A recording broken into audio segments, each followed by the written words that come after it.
You ever die without anyone noticing? That's what it's like to be married for 17 years to someone who stopped seeing you. People always want the headline. She cheated. She ruined everything. But no one reads the fine print. No one asks what it's like to give and give and give until there's nothing left inside but dust. Paul wasn't cruel. He wasn't violent.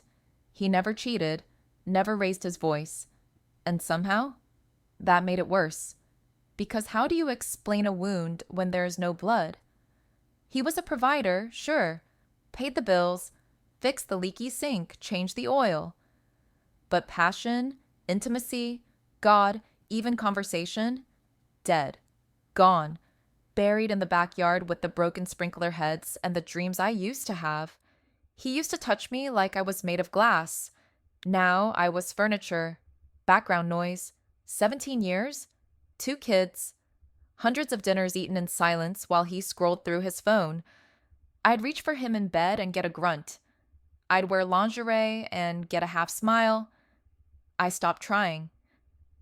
And when a woman stops trying, that's when the slow death begins. I didn't cheat because I was evil. I cheated because I was starving. Jason was sunshine during a hurricane. He moved in 2 houses down, early 30s, fit, tanned. He jogged shirtless and mowed his lawn like he was in a cologne ad. I hated him. I hated how he made me feel young again, alive, dangerous. We started slow, hellos, flirty jokes. He remembered my name. He remembered my birthday. Paul hadn't remembered my birthday in 4 years without a Facebook reminder. It was a Wednesday when it began. I was hauling groceries alone. Jason appeared, shirt clinging to his chest with sweat, smile easy. Need a hand? I should have said no. I didn't. Inside, our hands touched over the milk jug. His fingers lingered. I stepped back. He stepped forward. There was a pause. That kind of silence that crackles with danger. He kissed me. I didn't stop him. That first time wasn't planned. We ended up in the laundry room. I don't even remember how. My head was spinning, my hands were shaking, and when it was over, I sat on the cold floor and cried. He knelt beside me. Are you okay? No, I whispered. And yes. He didn't ask me to explain. That became our ritual. Stolen afternoons, motel rooms, parked cars in empty lots. I told Paul I was volunteering. I told the kids I was running errands.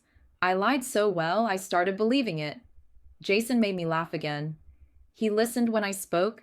He touched me like I was still a woman and not a forgotten object aging in silence. I know how that sounds. I know how selfish. But have you ever felt wanted after being invisible for years? It's a drug. And I was an addict. I thought I was being careful. But lies have a way of leaking. A smudge of lipstick, a forgotten text, a missed dinner. Paul asked once, "You seem different?" I lied to his face. Just taking better care of myself. The kids noticed too. I smiled more. I sang in the kitchen again. I wore perfume. Emily joked, "Mom's going through a midlife crisis." If only she knew. Jason started leaving clothes at my place. Little things. A toothbrush. Socks. Part of me liked it. Part of me panicked. I told him to be more careful. He said, "Maybe you should just leave him." I froze. Leave Paul? The kids? The house I built with my own hands? I didn't want to burn it all down. But the match was already lit. You always think you'll be clever enough to hide it forever. But secrets rot. It was Paul's sister who saw something. Jason and I at the coffee shop. His hand on mine. A kiss. A photo. Sent to Paul without context. Without mercy. That night, Paul sat me down. Quiet. Calm. Who is he? I didn't deny it. He asked for my phone. I handed it over. The messages were all there. Every "can't wait to see you." Every "I miss you already." He didn't yell. He didn't cry. He just left the room. And the next morning, the lawyer called. Divorce is death with paperwork. Paul filed fast. Claimed infidelity. requested full custody. And you know what? He got it. Because when you're a woman who cheats, no one wants to hear why. The judge looked at me like I was garbage. The mediator barely let me speak. I lost the house. Paul needed it for the kids. I got a 2-bedroom apartment with stained carpet and a broken water heater. The kids turned their backs overnight. Emily blocked me. Jacob said he never wanted to see me again. "You're disgusting," he texted. My heart cracked in ways I didn't know were possible. My parents chose Paul, said I had shamed the family. Shamed. As if I hadn't spent 17 years bleeding for this family. The neighbors stared. At the grocery store, people whispered. At church, I was uninvited from the women's group. Jason ghosted me 2 months after the fallout. Blocked. Vanished. Like I never existed. Turns out he didn't want the reality, just the thrill. I thought I was trading up.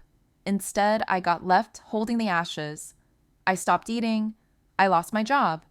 I sat in the dark and scrolled through old photos like they were relics from a life that didn't belong to me anymore. Paul's social media exploded.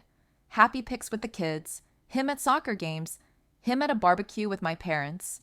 They posted on his birthday. "We're so proud of the man you are." I screamed into my pillow so loud I tore my throat raw.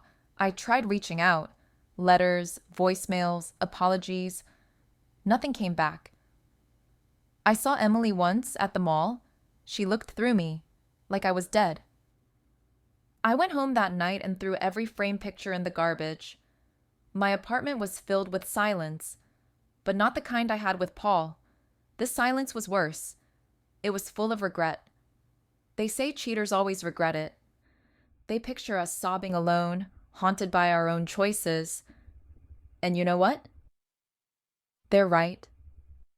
But not for the reason they think. I don't regret feeling alive. I regret needing someone else to feel it. I regret not screaming sooner.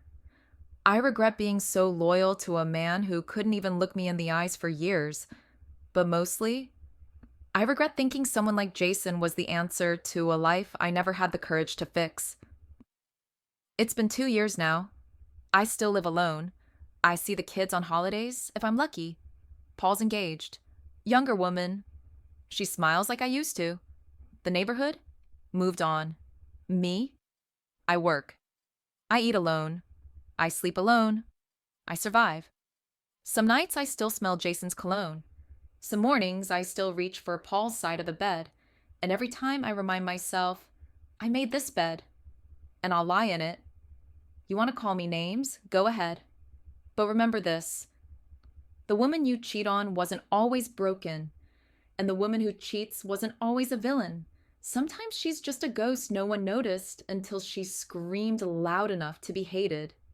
So if you're in a marriage where the touch is gone, where the love is a memory, don't wait until someone else fills the void. Fix it or set them free.